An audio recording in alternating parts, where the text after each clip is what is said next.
Do we miss Reagan's good old days?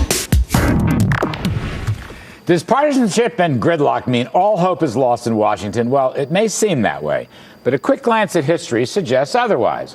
In 1986, when my former boss Ronald Reagan was in the White House, Republicans controlled the Senate, but not the House. Sound familiar? Well, despite divided government that year, bipartisan majorities in both houses passed major tax reforms and changed the country's immigration code. So the question this evening is, can they do it again? This time with President Obama at the helm instead of Reagan. We are back with Richard Socarides, Hugh Hewitt, and Mark Simone. Hugh, I want to go to you on this because I don't know if you read Harwood's column or not. It's a very good column. And he argues that there was more consensus on issues, more problem solvers, and a better attitude of bipartisanship, not to speak of the fact that Reagan himself was a pretty good deal maker. Do you agree with that? Is that stuff missing today? It is. I was also in the Reagan administration in the White House and in the agencies, and there was a great deal more of the old bulls in the Senate who would do deals, whether it was Orrin Hatch and Ted Kennedy. I do think it's not dead that immigration could come forward. There are some, for example, opinion makers like Archbishop Gomez in Los Angeles, Archbishop Chaput in Philadelphia. They want immigration reform. They're generally perceived as conservatives. Paul Ryan is working quietly behind the scenes, but the president needs to change his approach. The president is a divider. He's not a uniter. And when he decides to change his approach, you might find some progress made on these most intractable issues. Let me just raise one point in this.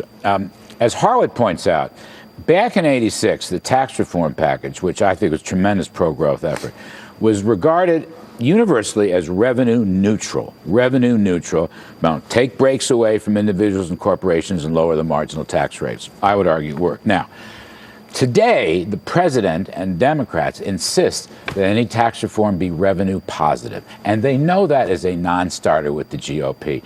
Why? Why? Well, it blocks everything in this country. But you know, there are a lot of needs to rejuvenate business. I mean, everything is a non-starter with everyone now in Washington. I mean, look back, my old boss, Bill Clinton, right? I mean, he, in the second term especially, made a lot of deals with Newt Gingrich. He could make a deal with him, right? He looks better and better every day to me. No, I know that you are Clinton. You're a secret Clinton. I'm a secret Clinton admirer, not so secret. But look, it's become impossible to do any kind of deal in Washington because the extreme right in the Republican Party, the Tea Party folks have taken the moderates, the reasonable people in the Republican Party hostage.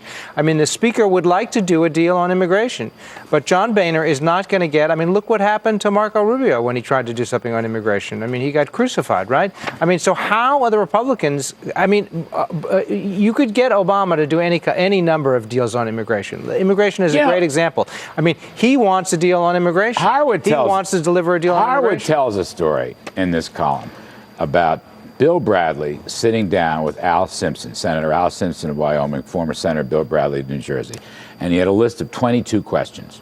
And he went down and he asked Simpson the questions, and they agreed on 16 of 22, whereupon Bradley says, okay, you have my vote, because 16 of 22 is enough. Now, I am unaware of any cooperative, bipartisan, personal relationships like that today. Yeah, the other thing about Ronald Reagan, he'd been a governor for many years. He'd probably negotiated dozens of agreements. He'd been a union president. How many agreements do you have to negotiate? Right. You now have a president who's never been a manager and has never been in a negotiation in his life.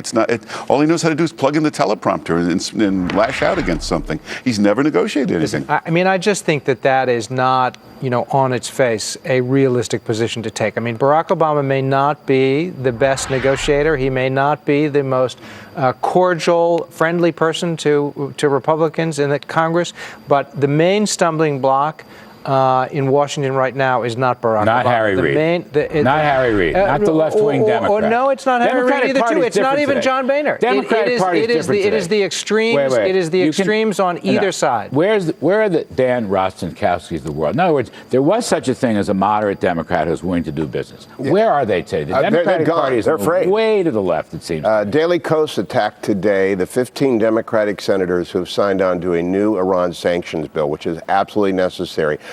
What Richard's really referring to is occurring on the left, not on the right. And in fact, when the new mayor of New York drives off the highway, goes 15 miles out of his way to run over the right wing, which doesn't exist in this city as far as I can tell. That is indicative of the we're here at the last redoubt. We got the why the president insists on that rhetoric, why Richard brings up the Tea Party are just ordinary Americans oppressed by a sense that the government is imposing on them all sorts of. This is a great point. Follow up. De Blasio and Obama. What's the linkage? What does it mean for Democratic Party politics today? De Blasio and Obama. It means that Senator Clinton, former Secretary of State Clinton, is going to go way left to get the nomination and lose in 2016 because Richard's party has gone off the edge. You agree with that? That's a key point. You're an observer of New York politics. Well, these are the guys that win. These are two guys with no management experience, but they yell the right slogans out there. They attack the right like crazy. They talk about the two cities, or the two Americas, but they're the two guys with no management experience who couldn't solve the problems if they tried. We've seen this with Obamacare. You think this is going to work? You think the de Blasio message, right, is soft on crime. He doesn't like business. No, well, first of all, it's not people. soft on crime. Of course he is. He wants to end the whole stop and frisk argument that Ray Kelly successfully implemented. I think that the de Blasio. You think that's a national message, Richard? Come on. I do not. All right. But I think that that's what not you a Clinton saw. message. No, it is not a Clinton message. Right. And it is not a message that Hillary Clinton will embrace if she decides to run for Tell me president. more about that. Well, how does she get out of that box? It is. I mean, listen. The de Blasio phenomenon is very specific to the fact that Mike Bloomberg, who I think did a great job as mayor for 12 years, people were ready for a change. And de Blasio capitalized on that in a very left-leaning Democratic city and ran a very clever campaign. And now he's going to have to govern, and we'll see how. But a very divisive campaign. And we'll see how he does. I personally think that he will be a better manager than most people think he will be.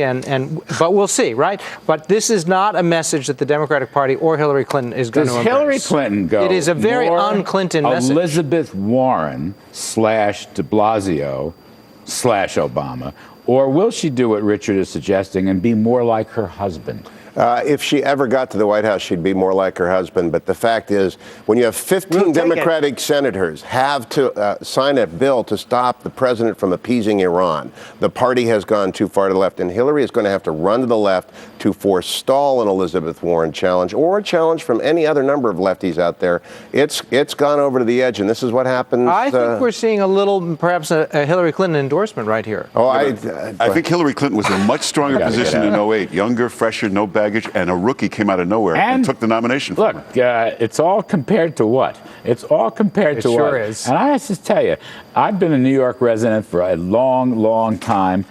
De Blasio was really, my chin crashed on the desk. I mean, it just crashed.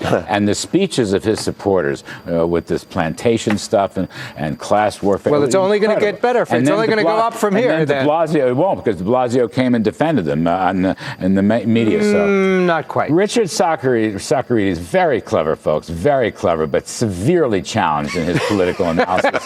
Mark Simone, always neutral and fact-based, and my pal Hugh Hewitt. It's great to see you. All the best. Hugh's new book, The Happiest Life. It is